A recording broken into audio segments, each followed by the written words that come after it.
আমরা যখন পৃথিবীর মানচিত্র দেখি তখন প্রশান্ত মহাসাগরকে কি হিসেবে দেখি?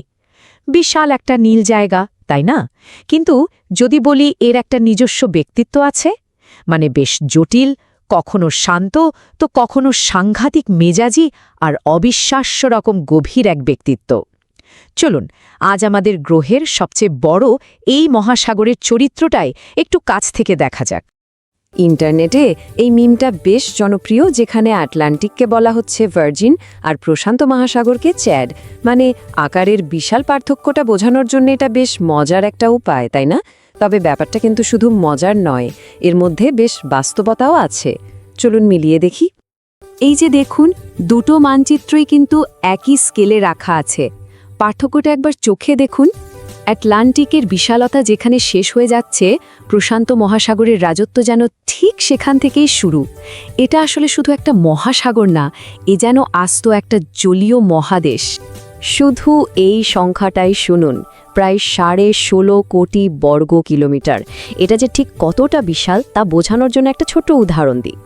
পৃথিবীর সমস্ত মহাদেশকে যদি এক জায়গায় এনে জড়ো করা হয়, তারপরও সেগুলো প্রশান্ত মহাসাগরের মধ্যে অনায়াসে ঢুকে যাবে এবং তারপরও অনেকখানি জায়গা বেঁচে থাকবে। ভাবা যায়, মনে হয় আমাদের গ্রহের ভেতরেই যেন আর একটা জলীয় গ্রহ লুকিয়ে আছে। কিন্তু এখানেই তো আসল প্রশ্নটা, এত বিশাল, এত শক্তিশালী, এত বিধ্বংসী একটা মহাসাগরের নাম কেন প্রশান্ত? মানে পিসফুল বা শান্তির সাগর? নামের সঙ্গে চরিত্রের কি আদৌ কোনো মিল আছে? সত্যি বলতে কি, এই নামটা দেওয়া হয়েছিল প্রায় আকস্মিকভাবেই। একটু ভাবুন তো, সময়টা 1521 সাল। আপনি ফার্ডিনান্ড ম্যাগেলান পৃথিবীর অন্যতম ভয়ঙ্কর আর বিপদসংকুল এক জলপথ পাড়ি দিয়ে আসার পর হঠাৎ করেই দেখলেন সামনে এক শান্ত, স্থির জলের বিস্তার। সেই স্বস্তির মুহূর্তে তিনি এর নাম দিয়েছিলেন মার প্যাসিফিকো, যার মানে হলো প্রশান্ত সাগর। তো বুঝতেই পারছেন, নামটা ছিল তার তখনকার ব্যক্তিগত অভিজ্ঞতার ফল, মহাসাগরের আসল চরিত্রের পরিচয় নয়। তবে ম্যাগেলানরা কিন্তু এই মহাসাগরের গল্পে অনেক দেরিতে এসেছিলেন। ইউরোপীয়রা যখন বিশ্বভ্রমণের কথা ভাবতেও শুরু করেনি, তারও হাজার হাজার বছর আগে এই প্রশান্ত মহাসাগর ছিল ইতিহাসের সর্বশ্রেষ্ঠ নাবিকদের চলাচলের মূল রাস্তা। হ্যাঁ, আমরা বলছি অস্ট্রোনেশীয় এবং পলিনেশীয় নাবিকদের কথা। তারা খ্রিস্টের জন্মের প্রায় 3000 বছর আগে থেকেই এই মহাসাগরে দাপিয়ে বেরিয়েছে। ভাবুন তো, তাদের কাছে কোনো কম্পাস ছিল না কোনো আধুনিক যন্ত্রপাতি। তারা কেবল আকাশের তারা, সমুদ্রের স্রোত আর ঢেউয়ের ভাষা পড়েই হাজার হাজার কিলোমিটার পথ পাড়ি দিতেন ছোট্ট খোলা নৌকাতে। এই মহাসাগরের আসল অধিপতি তো ছিলেন তারাই। আর এই তুলনাটা একবার দেখুন। একদিকে ইউরোপীয় অভিযাত্রীরা, যারা শখানেক নাবিক নিয়ে বিশাল বিশাল জাহাজে করে আটলান্টিক পাড়ি দিত, আর অন্যদিকে পলিনেশীয়রা, যারা তার চেয়েও অনেক বেশি ভয়ঙ্কর এক মহাসাগর পাড়ি দিয়েছে মাত্র 10 থেকে 20 জনের ছোট ছোট ডিঙি নৌকায়। তাদের দক্ষতার, সাহসের মাত্রাটা ছিল এক কথায় অবিশ্বাস্য। আচ্ছা, এতক্ষণ তো আমরা প্রশান্ত মহাসাগরের শান্ত চেহারার কথা বললাম, কিন্তু এই শান্ত মুখের আড়ালেই লুকিয়ে আছে এর এক অগ্নিশর্মা রূপ। চলুন এবার একটু গভীরে ডুব দেয়া যাক আর পরিচিত হওয়া যাক সেই বিখ্যাত রিং অফ ফায়ারের সাথে। 452, ঠিকই শুনেছেন, এই হলো প্রশান্ত মহাসাগরকে ঘিরে থাকা সক্রিয় এবং সুপ্ত আগ্নেয়গিরির মোট সংখ্যা।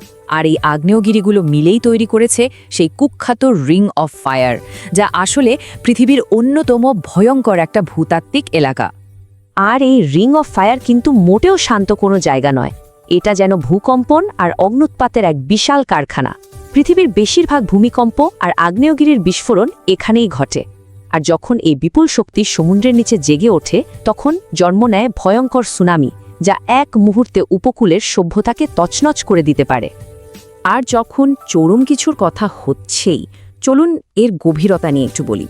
প্রশান্ত মহাসাগরেই কিন্তু আছে পৃথিবীর গভীরতম স্থানটা, মারিয়ানা ট্রেঞ্চের চ্যালেঞ্জার দ্বীপ। আমরা কথা বলছি সমুদ্রপৃষ্ঠ থেকে প্রায় 11 কিলোমিটার নিচের এক জগৎ নিয়ে। এই গভীরতা ঠিক কতটা সেটা বোঝানোর জন্য এই তুলনাটাই আমার মনে হয় সবচেয়ে ভালো। যদি পৃথিবীর সর্বোচ্চ শৃঙ্গ মাউন্ট এভারেস্টকে তুলে এনে এখানে ডুবিয়ে দেওয়া হয়, তাহলেও এর চূড়ার ওপর আরও প্রায় 2 কিলোমিটার সমান জল থাকবে। অবিশ্বাস্য, তাই না?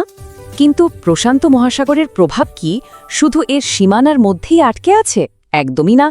এটা আসলে আমাদের গ্রহের একটা গ্লোবাল থার্মোস্ট্যাটের মতো কাজ করে, এমনকি আমাদের এখানের আবহাওয়াও নিয়ন্ত্রণ করতে পারে। চলুন দেখি কিভাবে। যখন প্রশান্ত মহাসাগরের উপরের দিকে জল স্বাভাবিকের চেয়ে ঠান্ডা হয়ে যায়, সেই অবস্থাকে বলা হয় লা নিনা। এর প্রভাবে বিশ্বের অনেক জায়গাতেই শীতের প্রকোপ বেড়ে যেতে পারে, বৃষ্টিপাত বেশি হতে পারে, যা কখনো কখনো মারাত্মক শৈত্য প্রবাহের কারণ হয়ে দাঁড়ায়। আর এর ঠিক উল্টো ঘটনাটা হলো এল নিনো। যখন এই মহাসাগরের জল স্বাভাবিকের চেয়ে বেশি উষ্ণ হয়ে ওঠে, তখন বিশ্বজুড়ে তাপপ্রবাহ, খরা আর অনাবৃষ্টির মতো পরিস্থিতি তৈরি হতে পারে। মানে এই মহাসাগরের হাতেই যেন আমাদের গ্রহের আবহাওয়ার রিমোট কন্ট্রোলটা ধরা আছে। আসলে জলের তাপমাত্রার এই বিশাল পরিবর্তন বায়ুমণ্ডলে শক্তিশালী জেট স্ট্রিম তৈরি করে, যা সারা বিশ্বে আবহাওয়ার বিভিন্ন প্যাটার্নকে বয়ে নিয়ে যায়, অনেকটা প্রকৃতির নিজস্ব কুরিয়ার সার্ভিসের মতো।